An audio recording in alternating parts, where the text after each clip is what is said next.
তো hello everyone, welcome back to my channel Trisha Das.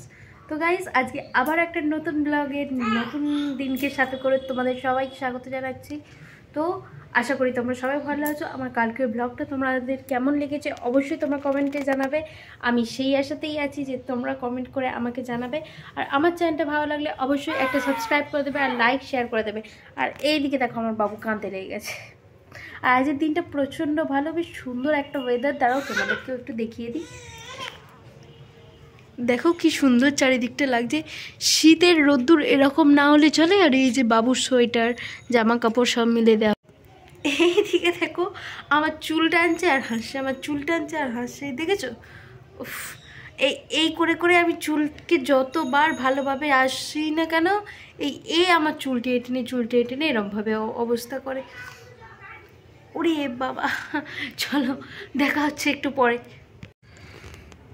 আর এই যে দেখো, তোমাদেরকে একটা জিনিস দেখানো হয়নি।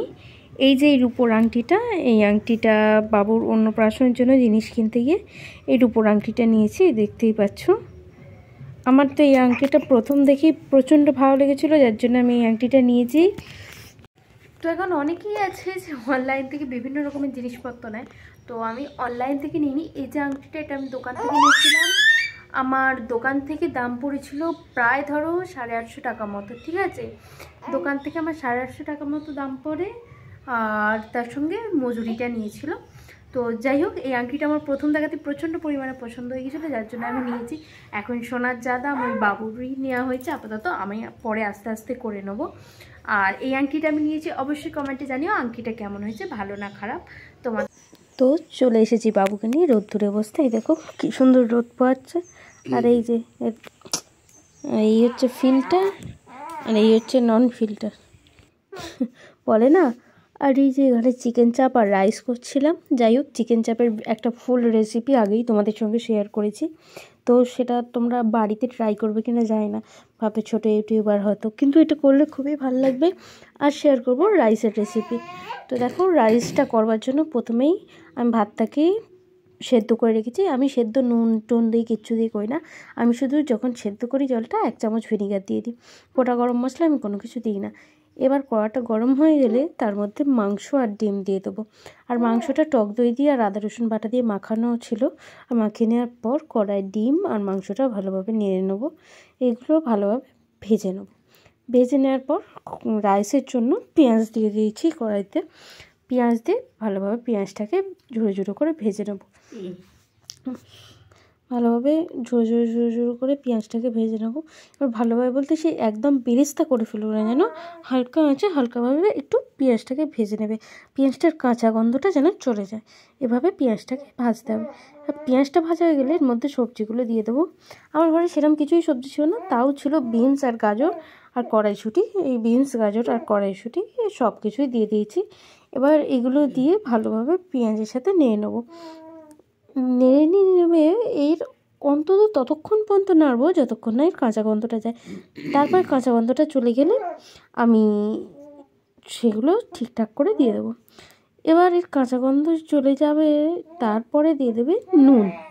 কাঁচা গন্ধটা চলে গেলে সবজিটার তারপরে দেবে নুন। প্রথম থেকে দিলে দেখবে হালকা একটা জল বেরোয়, ওইটাতে ভাজাটা ভালো হয় না। হালকা করে নুন দিয়ে তারপরে ওই নুনটাকে ভালোভাবে নেড়ে চেড়ে নেবো। নেড়ে নেওয়ার পর দেখছি আমি এতে করেই ভাত তুলেছিলাম, আর এতে করেই এখন সবজিগুলোকে তুলে সাইডে রেখে দিচ্ছি। যেহেতু আমাদের অনেকটা ভাতের চালটা আছে, তো আমাদের রাইসটাকে আমি দুপাটে করব, যার জন্য আমি এখানে সবজিগুলোকে তুলে রেখে দিচ্ছি।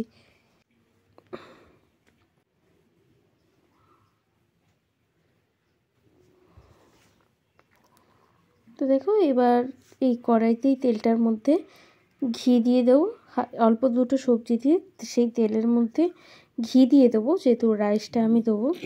এবার দেখতে পাচ্ছ রাইসটা দিয়ে দিচ্ছি। এবার তার মধ্যে গোলমরিচ আমি বেশিরভাগ আমি রাইসে কোনো মশলা ব্যবহার করি না, শুধু গোলমরিচ, চিনি আর নুনটা ব্যবহার করি।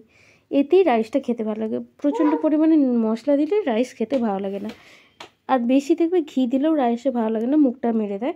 সুতরাং যতটা কম ঘি দেওয়া যায়, আমি অল্পই ঘি দিয়েছি, দেখতেই পেলে আমি কতটা পরিমাণ ঘি দিয়েছি।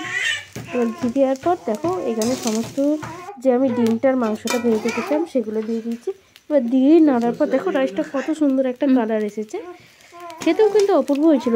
এই রাইস সবসময় একটু মিষ্টি মিষ্টি ভালো লাগে। আর আমি কাজু কিশমিশ অতটা দিই না, যেহেতু আমাদের বাড়িতে কেউ পছন্দ করে না। তোমাদের বাড়িতে কাজু কিশমিশ থাকলে অবশ্যই সেটা দিতে চেষ্টা করবে। আর এই যে আমি এবার সেকেন্ড পার্টটাও আবার ভালো করে নেড়ে নেবো। সেকেন্ড পার্টটাতেও সেম জিনিস, প্রথমে সবজি দিলাম, তারপরে যে ডিমটা মাংসটা ভেজে রেখেছিলাম সেটা, তারপরে গোলমরিচ, হালকা ঘি আর চিনি আর নুন দিয়ে ভালোভাবে নেড়ে নেবো। নেড়ে নিয়ে আমাদের রাইস কমপ্লিট। তোমরা গরম গরম সার্ভ করতেই পারো। আর এই যে দেখো এখানে এই যে চিকেন চাপটা তোমাদের যেহেতু আগে রেসিপি দিয়েছি ওই জন্য আর দিলাম না। এই হচ্ছে আমার চিকেন চাপটা পুরোটা। আর রাইসটা ভিডিওতে দেখা যাচ্ছে কিনা আমি বলতে পারছি না, যাই হোক আমি শেষে একটা ছবি অ্যাড করে দিচ্ছি, তোমরা রাইসটা কীরকম হয়েছে দেখে নাও। আর আমি স্যালাড করবার যেহেতু সময় পাইনি সেই জন্য হচ্ছে এখানে দিয়ে দিয়েছি পেঁয়াজটা। আর এই যে এই দেখো রাইসটা এভাবে ভালোভাবে বোঝাচ্ছে, আমি ছবি দিয়ে দিচ্ছি। এই যে দেখো এই হচ্ছে আমার রাইসের ছবি। কেমন হয়েছে তোমরা সবাই অবশ্যই ঘরে করে আমায় জানিও। আর ভালো লাগলে অবশ্যই আমার চ্যানেলটাকে লাইক, শেয়ার এবং সাবস্ক্রাইব করে দিও।